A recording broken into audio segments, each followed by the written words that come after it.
What? Oh, this is where the intro goes? That witty, creative little thing to make you chuckle right before one of J-Town's videos? Or are we expecting some kind of dirty joke, some kind of euphemistic play on words, making you think that this video is going to contain something a little risque? Y'all messed up.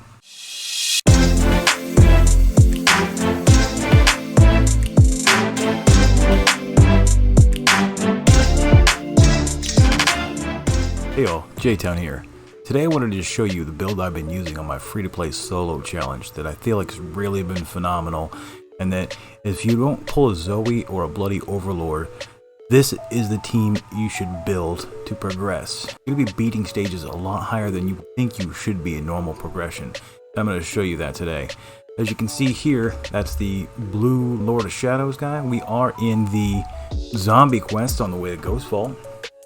And I'll show you what team I've been using to get there and show you some of the fights, and you can see how this works. Now, sometimes you have to run it on manual to really reach up there and get those harder fights, but it can be done. I'm going to show you how. Before we get started, let's just look at my team here. It's similar to the traditional lockout team, right? We're using Haley, the Sea Warrior, Dracula Eye, and the Astral Clock. Now, the original lockout team did not have the clock. He had not been rebalanced when that was created. So this is a new twist on it. I know in my previous video on the free-to-play solo challenge about the initial teams for day 1 and 2, I said stay away from Sea Warrior, because at that time you don't have the runes or the gear available to make his crit rate high enough to really make him viable, to get that slow. Whenever he crits, he slows the enemies, lowers their speed. And that's why he's in the party. But once you've made some progress, you've been farming the runes like you should have to gear your phantoms, you can get his crit rate above 50% and he becomes completely viable for you. Let me show you what I've got on him. I went with 4 Harvest to make him fast, so he's constantly refreshing. That's slow, the reduced speed. And then just 2 of these Squall set, just to, when he does crit, it's going to hit a little harder. So I got just some decent crit rate on that. The 2-piece set of the Harvest gives you the 12% crit, and I've managed to just bring him up to 53.8, and it lands quite often enough, so we're going to roll with it. He's not there for your damage though. He's just there for the speed down. Haley, we all know why Haley's there. Haley, I need to work on her runes some more. Got her in Headcracker, which prior to Ghost Vault is going to be the best set for you. After that, moving her into a Frost set to apply freezes is going to be better because the dungeon mobs become immune to stuns. A lot of higher end content is immune to stun. So we've got her in the 4-piece Headcracker and the 2-piece Squall just to get some little extra damage. And then she's got her bonus trait that makes her take an extra turn after everybody's actions. So we'll look at her skills. You can see her on an allied turn. There's a 25% chance that she'll immediately take her action regardless of how full her action meter is. It's not just an extra just random attack like an extra A1, it's a whole nother turn. So this will get her cycling back through her abilities faster, which Spirit of the Sea is the one you're wanting to hit with. It's going to hit everybody in an AoE, it's going to reduce all their turn meters down, it's going to absorb some of that for her, and as you skill it up the damage will go up, but it's really not for the damage, it's just to get their turn meters down. And that's going to hit almost all the time. Nobody's really immune to turn meter down or action bar absorb. And then Dracula Eye, he's here for a similar reason. He does AoE action bar absorb. I've got him in similar setup to the Sea Warrior, 4-piece Squall, just get him some speed, rotate back around through his skills, apply those action bar steals much quicker. And then you go to look at his skills, everything he does is going to be absorbing action bar. So he does it to 1 enemy, and then he'll do it to 3 enemies, in addition to doing some decent damage. He ignores magic defense, and then he has a chance to go again. So this is going to be the core of your lockout part of this team. I like to call this team the Loco team, or lockout with your clock out, because the first 3 are going to lock out all of the enemies, but then your nuker here, the Astral Clock, he's the one that's going to do your damage.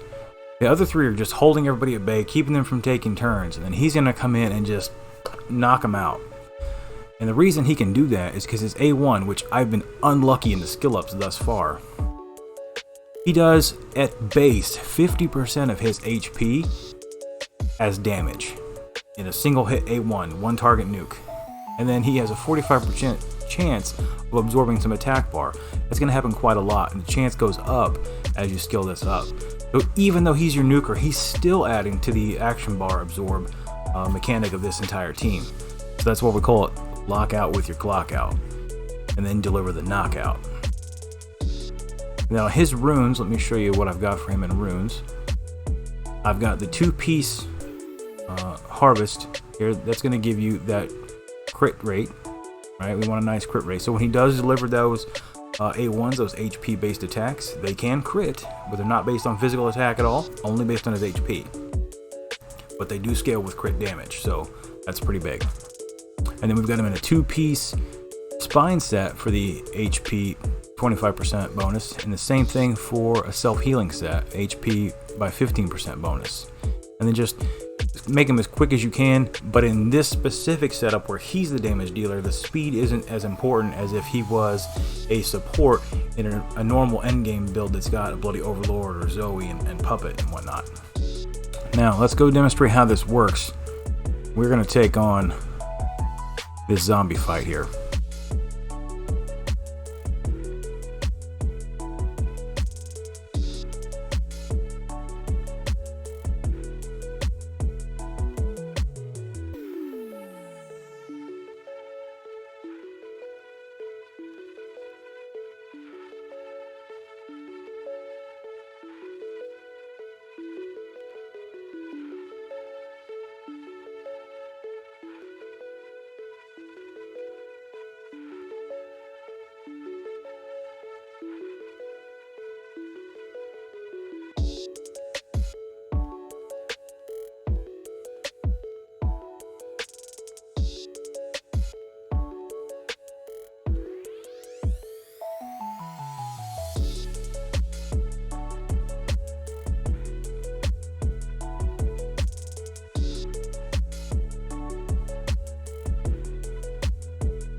We got paralyzed to land on the Lord of Shadows, so that's good.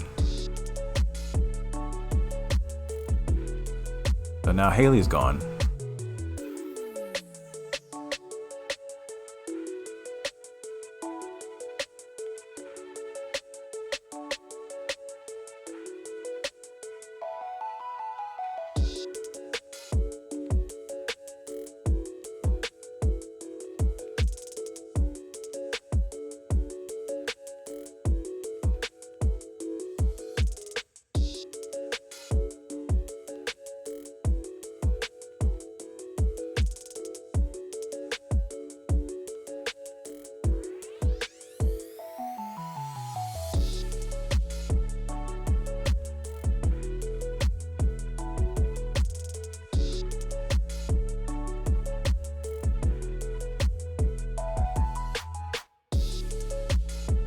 Alright, we have both Draculas down, but we're down Haley.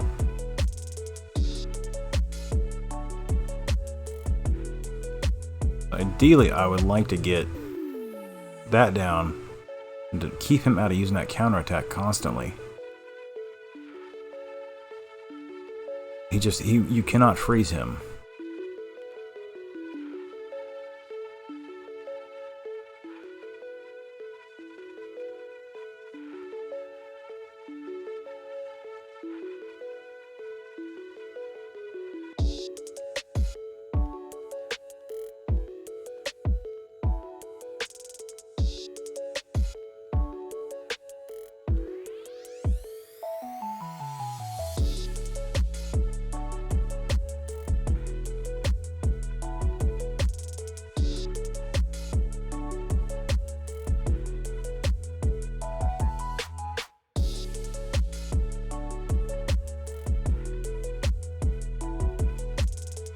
The nasty counterattack he's got is just, what else? What's going to do us in, if anything?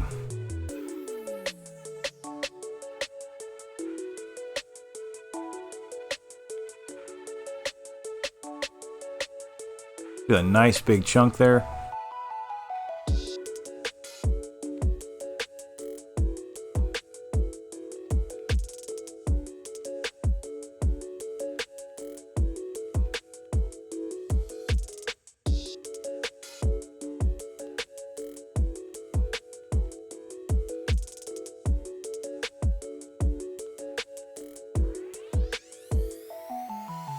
And that's the reason why we've invested so much into our Astral Clock. He is an absolute monster, that HP based attack. Now if we can drop the Lord of Shadows before Clock goes down, we are going to be in good shape. If I attack him with my main character, there is a good chance he's going to take me out with that counterattack.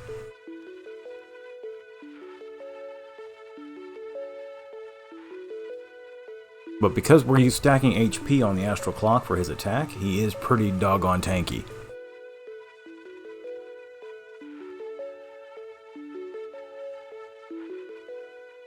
Boom!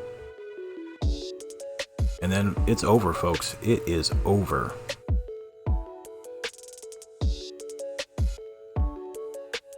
That's how you do it. That is how you do it. You lock out with your clock out. But I also want to take you over to the Demon Tower just to show you how far you can progress in the Demon Tower to unlock a lot of more rewards, especially on a free-to-play account, are really going to progress you. A lot of gold, a lot of epic summoning books, and a lot of diamonds. So let's go take a look and see what we can do in the Demon Tower. Alright, you can see here we're on level 133 of the Demon Tower. Now we're going to manual all these fights. This should be a bit easier than the fights we just did in the zombie line towards Ghost Vault. But the key to this is almost like a chess match. You're just constantly delivering the attacks that are going to absorb attack bar just to keep that whole team locked out. You're doing that in a way that the AI just isn't quite smart enough to do on auto. That speed down the entire team. Haley's going to come through and absorb all that attack bar, dropping him down. Headcracker stun those two. And then we're going to drop his turn meter down. Or action bar, excuse me. We landed a pretty clutch freeze. Now we're going to attack this one to see if we can land a stun there, which we did. Beautiful. Now we definitely want to keep their Sea Warrior locked out because he's going to do the same thing that mine's going to do in trying to lower my speed. So we're going to focus the clock in destroying him. Now some fights, the ads are actually tankier, specifically in the Black Swan Bay. You're fighting in that, Ailey's twin sister. You are basically going to have 4 ringers that are all just super powerful in their HP and regeneration, and they are just going to take a beating. But you can actually take down the boss, the center, much faster. So an easy strategy when using the Loco team, the lockout with the clockout team, is to even the odds or make the odds more in your favor as quickly as possible, because then that's the less enemies you have to control. If you get it down to 3, then Dracula is hitting all of them at the time, and you're just going to control them so much more easy. Your attacks are less spread out. It gets a lot easier to manage. And basically, because you have all this control, only things like a King Arthur or some other kind of just crazy Lord of Shadows type is going to cause you any problems. If you get down to just the center mob, the boss left, and you can put it on auto, no matter how far up the turn meter this gets, no matter how much bonus speed he gets, you're going to be controlling so hard that you're guaranteed to win. If I get it down to Sea Warrior and everything else is dead, my whole team is up, I'll put it on auto and walk away. Whether it takes 30, 40, 50 more turns beyond this, doesn't matter.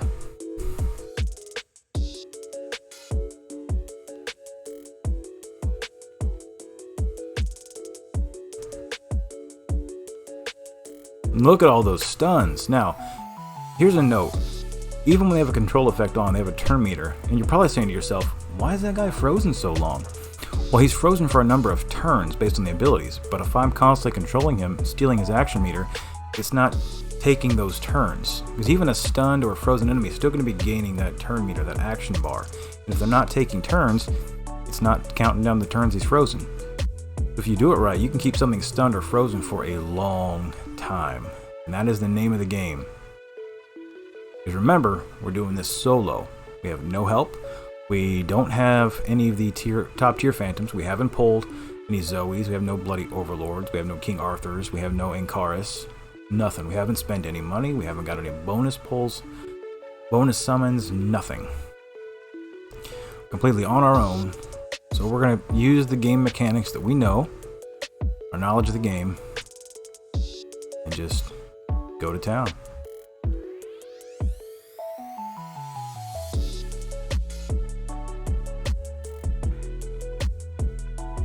Now it is key that if you're going to be evening the odds, basically you can assure yourself victories if you get it down to where you have more of your team than they have theirs before it gets to this first speed up here, this first place on the turn meter, on the number of turns taken. They're all going to get faster, so the more mobs you still have up when you get to that point, the harder it's going to be to manage all of them. Now I'm using an Ice Dragon Saber. I don't know if I mentioned that yet. The Ice Dragon Saber is key to this strategy. You need to be using that as a fifth way of controlling, and your character is going to have the highest speed, so your main character is going to be really the pivotal one, where when one of the enemies is about to get a turn, you get in there and swipe them with that. And on a lot of things, it lays down a sweet freeze that's going to be clutch.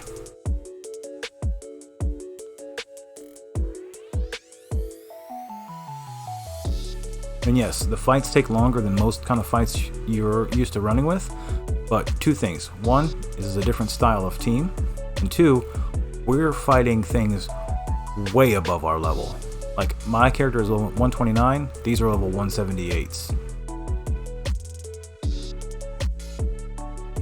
So we're not having the average fight. What we're pulling off are some amazing feats of strength here. And this is only one of the reasons why the Astral Clock is such a top tier Phantom now since being rebalanced. It's kind of like a poor man's Zoe, as my friend Higher Standard has referred to it. It's got a nice heal if you use it, it's got a nice damage boost for the rest of your team, and it's just got a sick A1 that's just a flippin' nuke. And because it's an HP based nuke, you're making the thing tanky at the same time as you're making it more powerful. So, yeah. Now, different teams you fight will be harder or easier depending on their immunities, the mob types they have. Some of them have a lot of control type abilities they'll try to place on you, so it's important you can't let anybody have a turn, especially in teams that have like the Queens of Chaos and the Duke of Fates. They'll really confuse you, keep you stunned, and it's just not an easy time. See, now the odds are in our favor. We have less mobs to have to control now.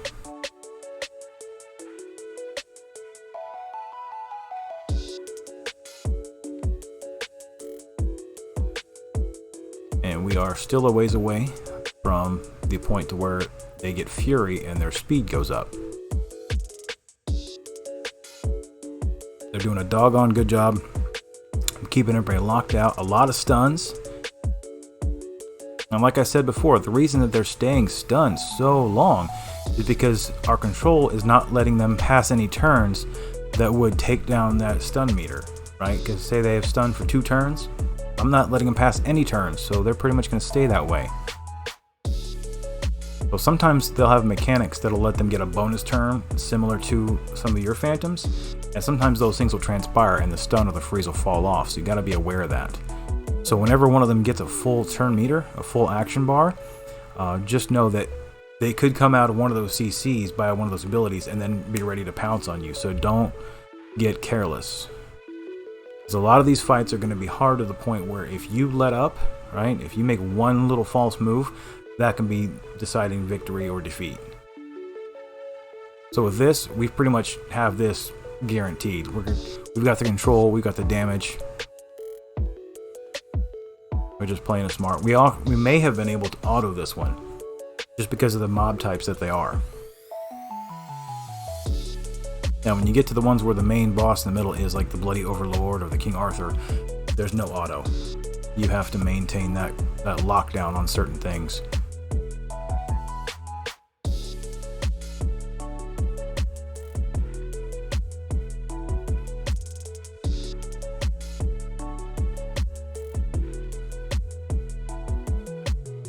See, now they're about to get fury in a few turns if they're still alive, and they'll go faster, but it won't matter because now all of my control effects are honed down to less enemies. So controlling them becomes infinitely easier.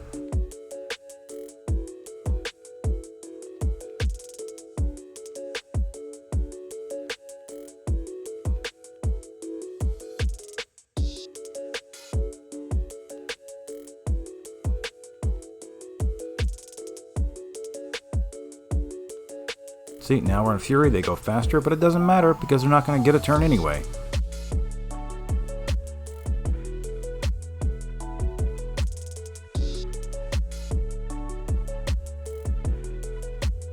And notice that really all of my Phantoms besides Clock are kind of hitting like wet noodles, but it's because I don't have them built to do damage. They are built only for control. The Clock is the one going to do all of your damage. Yeah, the damage of all three of these will add up over time, right? But really, you're only relying on the Clock to be that one to take damage. So the rest of them are just locking them down while your Clock just comes through and knocks them out. You line them up, knock them down.